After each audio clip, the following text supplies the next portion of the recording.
Reaksi Astrid Kuya tahu suami kembali aktif jadi anggota DPR RI, dinyatakan tak langgar kode etik. Seperti diketahui, hasil sidang Mahkamah Kehormatan Dewan, MKD, DPR memutuskan Surya Utama atau Uya Kuya diaktifkan kembali jadi anggota DPR RI. Uya Kuya tidak terbukti melanggar kode etik. Menanggapi putusan tersebut, Astrid Kuya istri Uya Kuya terlihat membagikan postingan setelah suaminya dinyatakan tidak melanggar kode etik DPR. Selain itu, lewat story Instagram miliknya, ia mengunggah potongan ayat Al-Quran disertai terjemahannya. Astrid menampilkan surat Ghafir ayat 44 yang artinya, "Dan aku menyerahkan urusanku kepada Allah." Saat suaminya terkena masalah hingga rumah dijarah, Astrid memang selalu setia. Ia juga memilih legawa dan menyerahkan semuanya kepada Allah. Sebelumnya, tangis Uya Kuya pecah saat Mahkamah Kehormatan Dewan, MKD, DPR RI memutuskan dirinya diaktifkan kembali sebagai anggota DPR periode 2024 hingga 2029.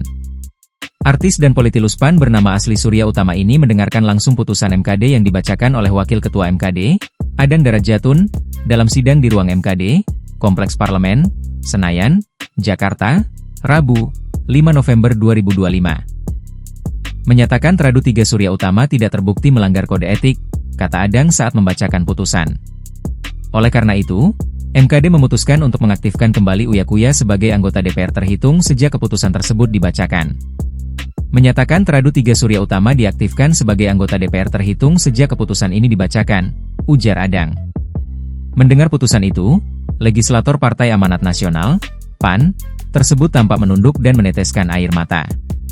Diketahui, Uya Kuya sebelah dinonaktifkan sebagai anggota DPR oleh fraksi PAN. Hal tersebut seusai dirinya tertangkap kamera saat joget pada sidang tahunan MPR RI 2025. Dalam hasil putusan MKD DPR, 3 anggota DPR yang terbukti bersalah melanggar kode etik, Ahmad Sahroni, Nafa Urbah, dan Eko Hendro Purnomo, Eko Patrio, disangsi penonaktifkan. Sementara, Surya Utama atau Uya Kuya dan Adis Kadir dinyatakan tidak bersalah atau tidak terbukti melanggar kode etik dan diaktifkan kembali sebagai anggota DPR.